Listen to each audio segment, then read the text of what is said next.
Hi, I'm Louise and I was an animator on Conker's Bad Fur Day, a game which starred an easygoing squirrel who happened to have a taste for the hard stuff and some very strange friends. But before that, Conker's Day was actually shaping up to be something quite different. Conker's Quest, as it was called way back then, made its debut at E3 in 1997 alongside the first major showing of Banjo-Kazooie. Both Conker and Banjo appeared in Diddy Kong Racing later that year, well ahead of their own adventures. By the time Banjo-Kazooie was released in 1998, Conker's Quest had already gone through its first name swap. 12 Tales Conker 64 gave a better idea of all the different settings Conker's adventure would take him through. There was a prehistoric jungle, a gladiatorial arena, and a cowboy frontier just for starters. Most importantly though, there were different hats for each one. And who doesn't love different hats? This is all previously unseen footage from an early build of the game we dug out of the archives to show you how it would have played out. From the start, the game was designed and built on the idea of an interactive cartoon. A lot of work went into giving the characters really expressive faces, with Conker and Barry visibly reacting to the situations they found themselves in.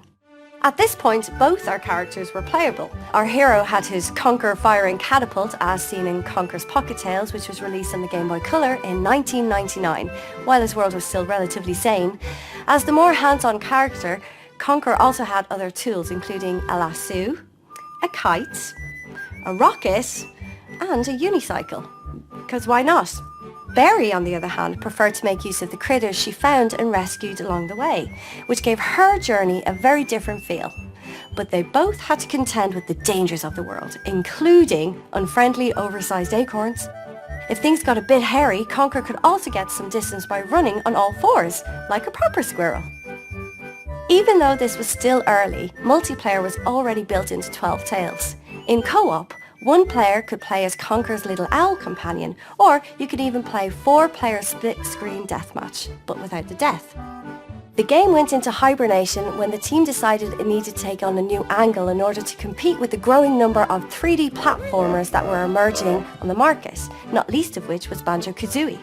Some elements like the speech bubbles, the scarecrow, the arena and the windmill were kept in one form or another. But when it finally re-emerged in 2001 as Conker's Bad Fur Day, things were very different. And the innocent little fella from Diddy Kong Racing and Conker's Pocket Tales was all grown up. But that's a tale all of its own.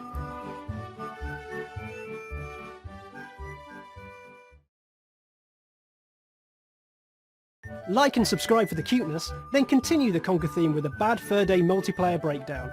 Or you could take a look at the making of Banjo-Tooie. Meanwhile, Conker's Bad Fur Day is playable right now in rare replay for Xbox One, with a making of video squirreled away in there for good measure.